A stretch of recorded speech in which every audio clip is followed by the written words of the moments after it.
Welcome to the Productivity Podcast. Delighted today to be joined by Peter Hart, who's Vice President EMEA for Ultimate Kronos Group. Hi, Peter. Simon, how are you? Very happy to be here.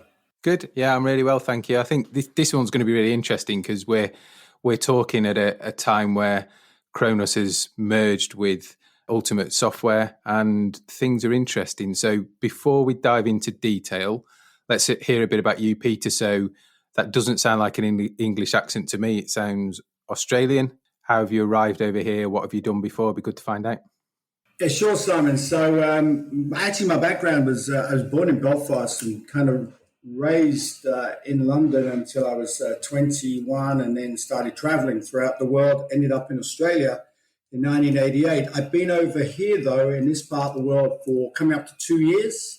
To run the EMEA part of Kronos. But prior to that, I had 20 wonderful years leading Kronos in the Asia-Pacific region, based out of Sydney, Australia. They're obviously opening up all their offices in China, India, Singapore, and stuff like that. It's been an interesting journey. It's really good, though, to be over in EMEA because so many exciting things are going on.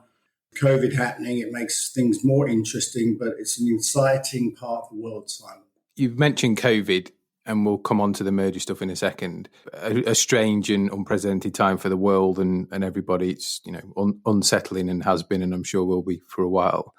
For your team at Kronos, how's that impacted them? I assume offices have been shut and everyone's working from home. Yeah, it has. So we took a stand worldwide. We looked at all our offices worldwide and said basically that we would not be opening our offices until January next year. So we did those announcements in stages. And how we arrived at that decision, Simon, was just purely tapping into our employees, doing culture surveys, finding out how they felt about the current situation. And I think because we've got a really good IT team and a fantastic infrastructure, it was easy to put our employees and allow them to work from home because the whole thing is about trust. And we're showing, our culture survey said about 20% of the people want to come back in the office for various reasons, but they're still happy that it's out there really in January. And even up until that time, we'll reassess. Well, it's good to hear you set up. We've done a couple of podcasts and organisations have been caught short or had to go on big, expensive journeys of buying online security and laptops for people. So it's good that all that's in place. And good that the team are working productively from home. I think there's a real challenge moving forward in finding that balance of time in office, time at home. I think that whole working pattern will change. So you've looked after the team. That's brilliant to hear. In terms of customers, how have they been affected? What things have you been offering them? Have you been seeing that they're asking for or doing? Yeah, from a customer perspective during this, we looked at two things. What was really bothering them or what was affecting them from a workforce management perspective. And two of the key things that have come up, or two of the trends, which I think is really important and helped a lot of people, and that is that there's two kind of features within our solution range. One is attestation, and that really is, Simon, simply whether it be on the mobile phone or one of our clocks or devices. It's really that an employee, as they come up to work for their shift, whether it be physically or remotely, will attest that they are healthy, that they haven't had a temperature, these types of things. And that just then helps make sure that that employee can be tracked. And that kind of delves into the contact tracing. For those people who have gone out to restaurants and places like that, you automatically put down your details, just know for contact tracing. And most of our customers have said, we really want that tool in the workplace, which we gave for free, which is really just everybody that goes on a shift, whether it be on premises, let's say, or remotely, if they're in contact with anyone and should, unfortunately, they go ill, it's very easy for customers to pull a report that shows everybody that they have come in contact with, which then allows them, obviously, proactively to reach out to the employees to make sure that any infections are minimized.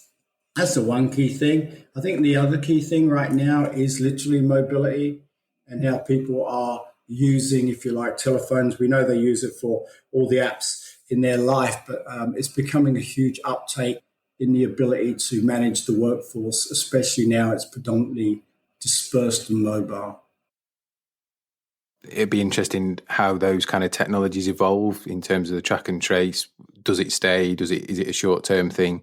I think from an employee due diligence point of view, maybe it's something that's just here to stay. We track the wellness or how people are feeling as an ongoing thing, which has been driven through the pandemic.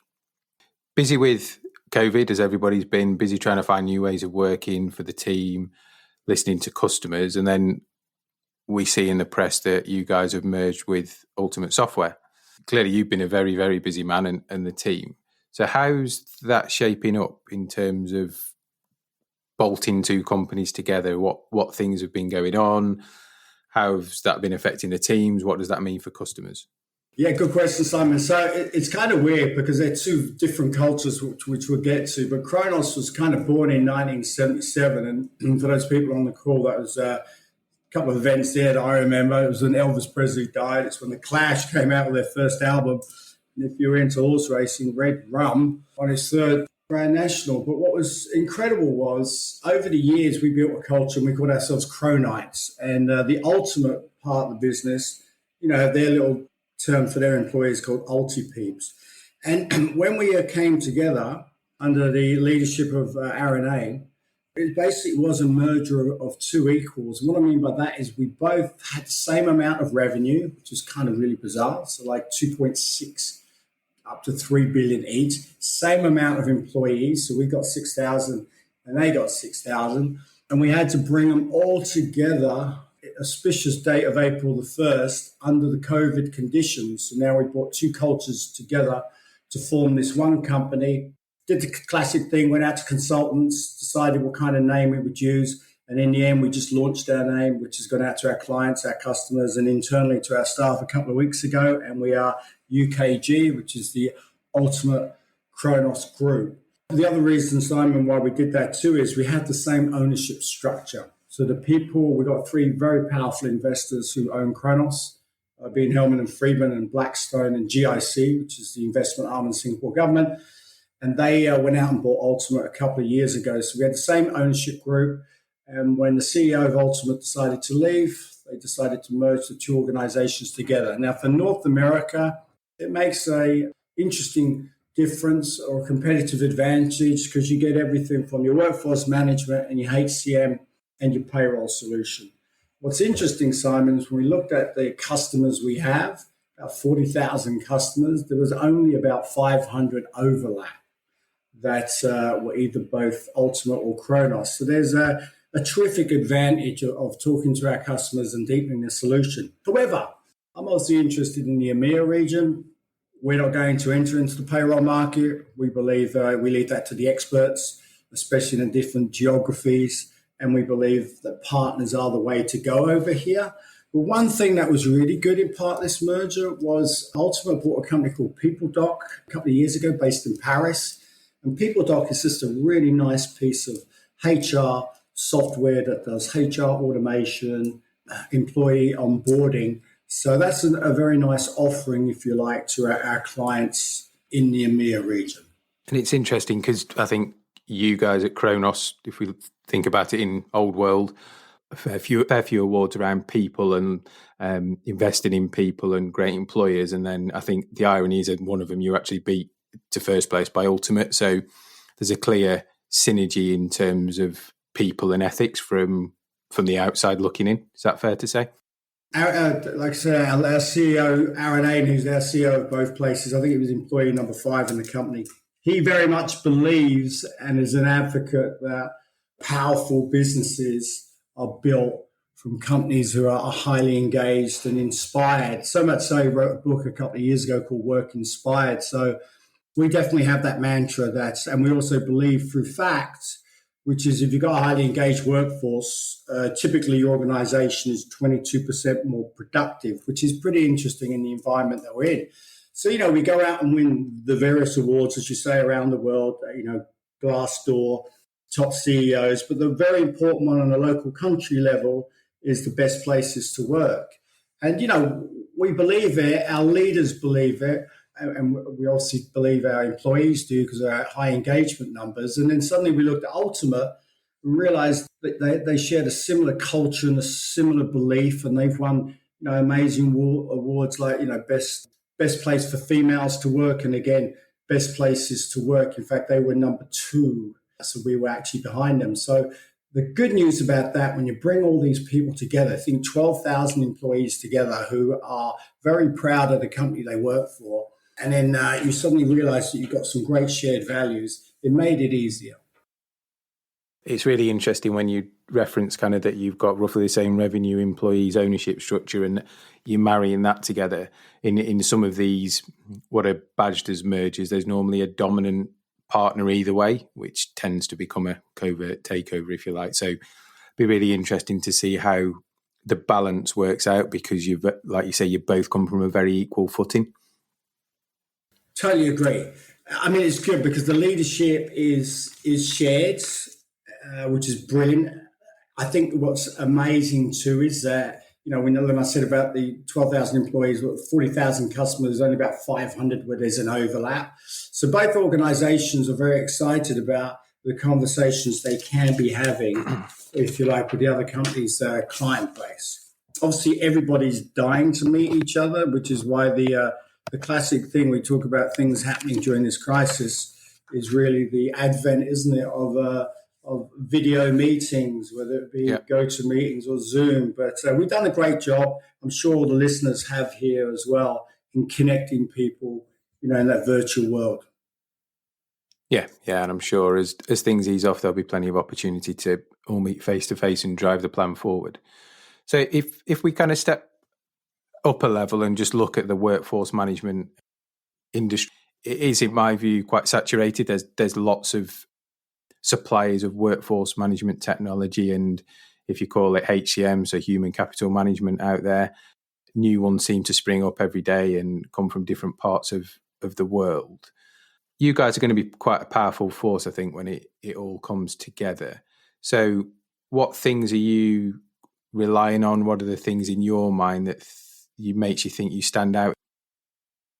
Yes, so it's pretty interesting coming from the EMEA region the APAC region over here.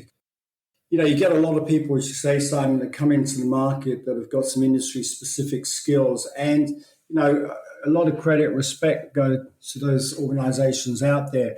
I think what we've looked at is, because technology is evolving so quickly, I think one of the powerful things that we bring to the market is the ability for our R&D to start looking at ways that our new solutions can really help people today and tomorrow. But the other thing is as well, that's vital for us, is really a partner strategy. And what I mean by that is that we very much recognize, like if you've got an Apple phone and you go to the App Store to get certain things, we very much recognize that there are other companies who do things maybe a little bit better than us or deeper into an industry. So the way that we built our cloud-based software is that it connects into many different applications seamlessly, which I think is a key advantage. So we've got 3 types of partners. We've also got our technology partners who build apps to fit into Workforce Dimensions, which is our flagship product.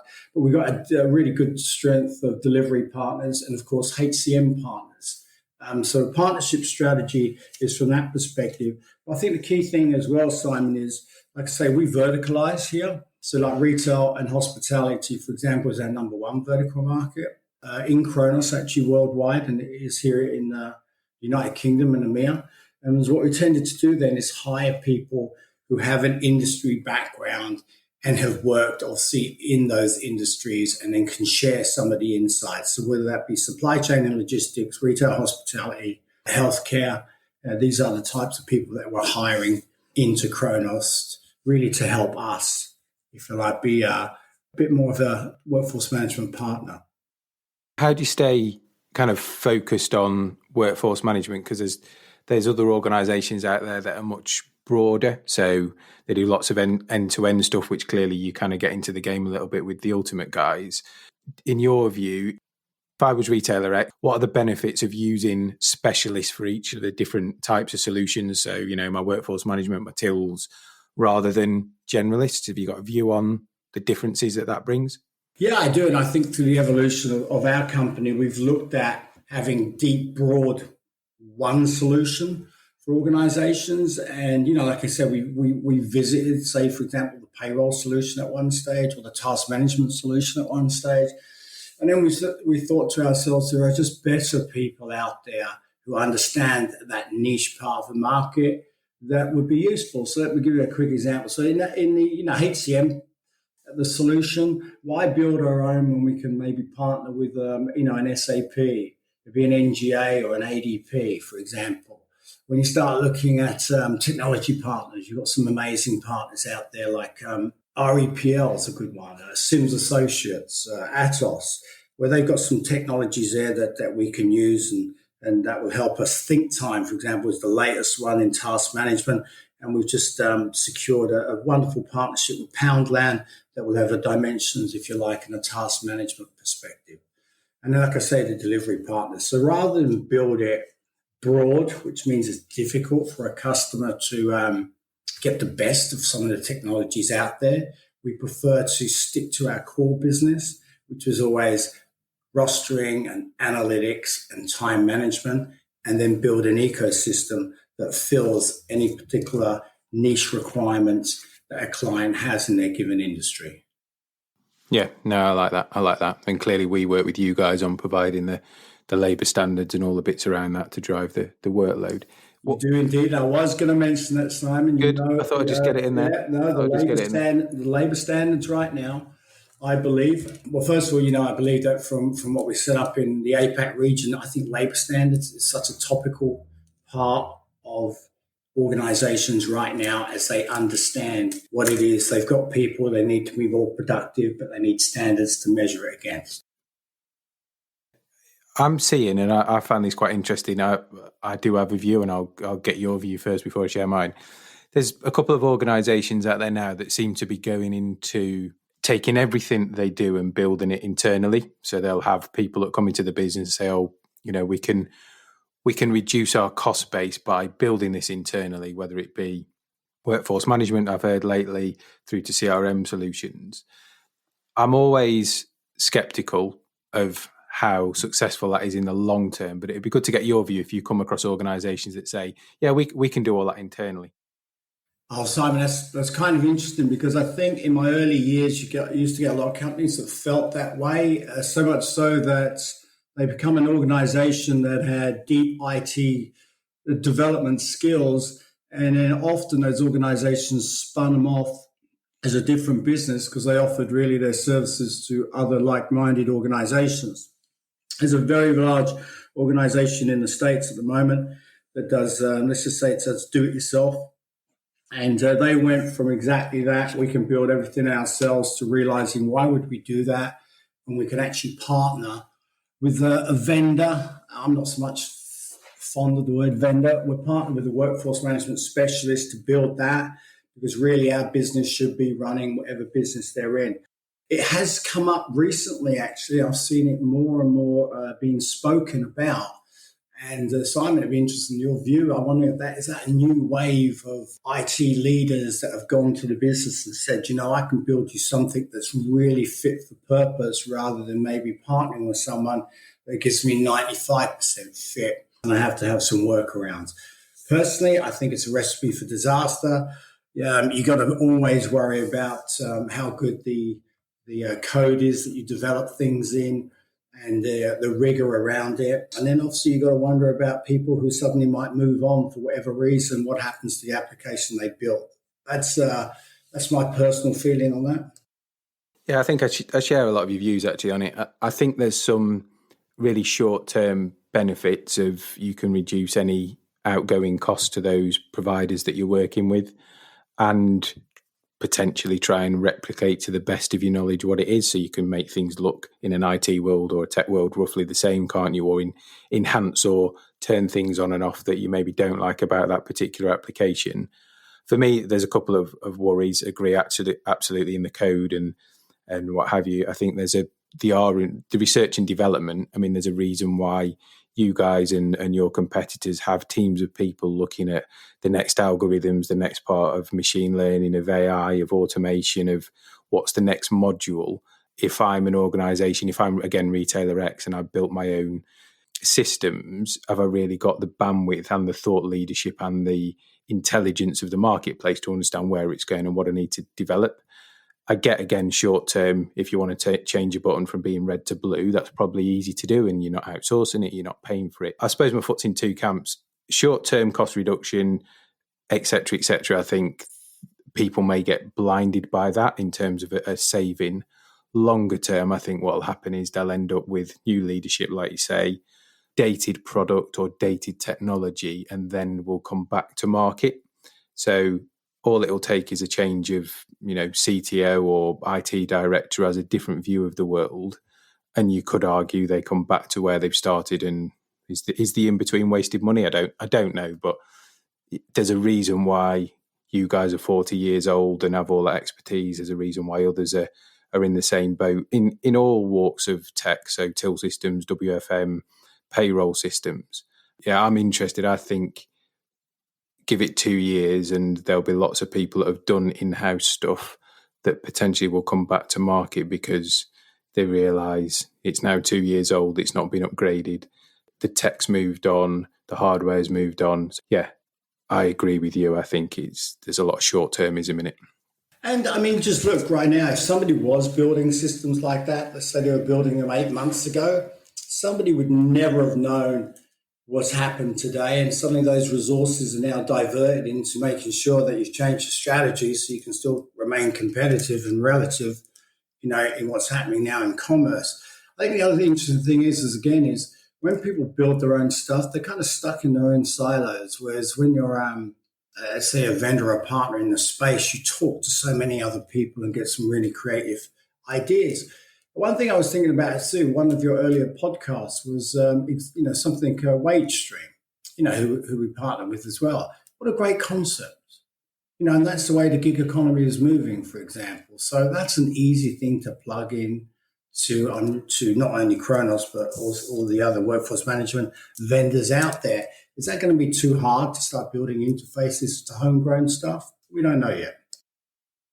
Yeah, and that's the other thing actually you've made me think about is I hadn't thought about the whole integration piece. So if you create an internal ecosystem of products, at some point if you try and unpick it, that must be really, really painful. So yeah, it will be interesting. Maybe we're wrong. Maybe some of those will survive. I think history tells us I've seen this before, and eventually it starts to get unpicked and plugged in with specialist point solutions. Time will tell. So, Peter, I think you guys are on a really interesting journey. I mean, clearly you have been for the last 40 years in terms of all the growth and all the other bits around it, but even more so with this new merger. So it'll be fantastic to see how it plays out in the marketplace and what people think. Before I let you go, though, I've got one final question, which is what's the best bit of business advice you've ever been given? Right. So the best business advice is two things, really. One is people buy from people they trust. So in everything you do, in every interaction, you got to represent yourself with integrity, honesty, and passion. People can see that when they meet you, maybe even when they talk to you. So that's pretty important from a business perspective. And then another really crazy thing is, in those odd occasions that you may lose an opportunity, whether you believed you were the best vendor or, they just chose somebody else who had a really good solution as well. I was always told that the day you lose a deal is the day you win it back. So they're the two bits of advice I've kind of had. No, really good. No, I like those, yeah. I think certainly the last one, I echo, you've got to kind of lose graciously. You might not like it. You might not necessarily agree with the logic or the rationale. And like Arsene Wenger said, we've all got that kind of most beautiful wife, haven't we, in terms of we all think we've got the best product or consulting offer or whatever it might be. Certainly in retail, and you'll know this, Peter, from working across the world, it's a small place and you never know who you're going to meet again in a different guise. So losing graciously, akin to your last one, I think is a really good point. And see it lots. You also see it when people don't lose graciously and clearly maybe burn some bridges in the future. So, yeah, good one. I like that. Listen, it's been a pleasure having you on. Always great to chat with you, and look after yourself, and we'll keep an eye on how things go with the new business. Simon, thank you very much for having me, and good luck with the rest of the year.